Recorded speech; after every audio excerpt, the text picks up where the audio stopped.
We stumble in life, but most times people tend to get up. However, an angry young mother entered the probation challenge facility demanding to see the program's administrator. She would not take a seat as her voice began to interrupt the classes that were in session.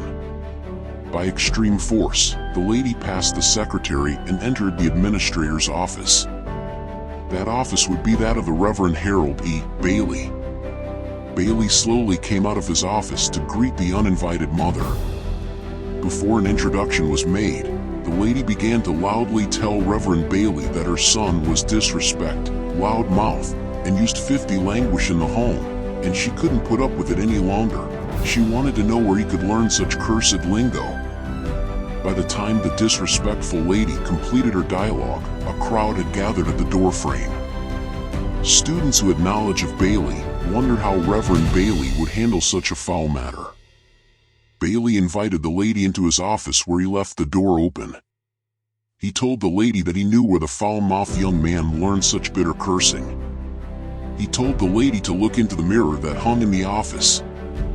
He spoke to the young lady deliberately slow, to express that young men and women emulate that which comes from the home. "I have seen you, Miss John Joe. He's the loving version of you." The mother wept softly, but with a new understanding as to her misunderstanding. In the probation challenge program, youth must say, "Yes, sir," "No, sir," and other necessities needed in life. At first, many students considered manners to be outdated. However, they learned how to comply with good manners and were delighted in doing due. The young lady nodded her head while proceeding to leave the office.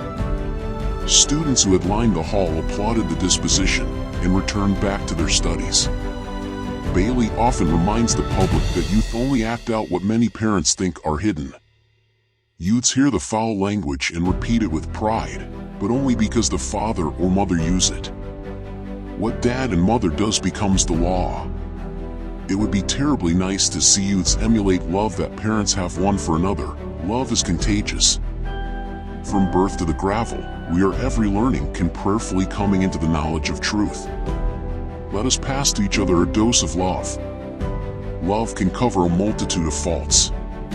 And, my sisters and brothers, we ought to remember that God is love, and love is God.